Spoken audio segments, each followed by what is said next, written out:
تو انشاءاللہ وہ ہم اپنی اسکرین پر بھی ناظرین کے لیے لگا دیں گے تاکہ اس کا طریقہ کار بھی مکمل، تاکہ ان کو اس کو دیکھنے میں اور پڑھنے میں اور یاد رکھنے میں آسانی ہو۔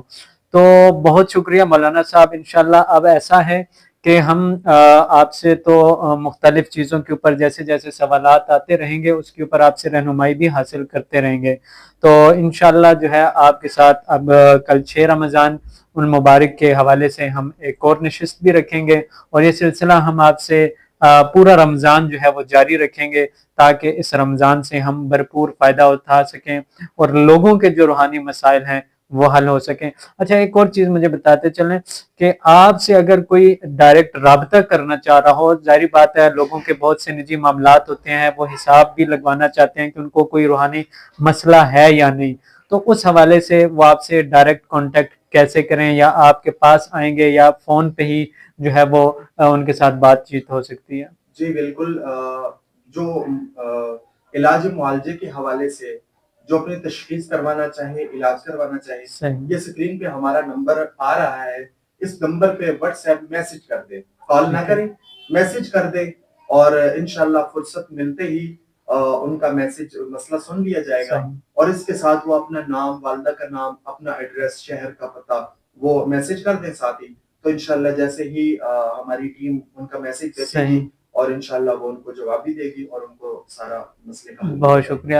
اور انشاءاللہ مولانا صاحب ہم نیکسٹ رمضان کے اندر یہ لائیں گے کہ لائیو انشاءاللہ لوگوں سے ہم پروگرام کے اندر نیکسٹ رمضان کے اندر جو ہے ان کے نام اور جیسے آپ حساب کرتے ہیں، تشخیص کرتے ہیں، تو لائیو لوگوں کے انشاءاللہ حساب بھی لگائیں گے اور ان کے مسائل کو آپ روحانی معاملات کے اوپر دیکھتے ہوئے ان کو جو ہے ان کی رہنمائی فرمائیے گا۔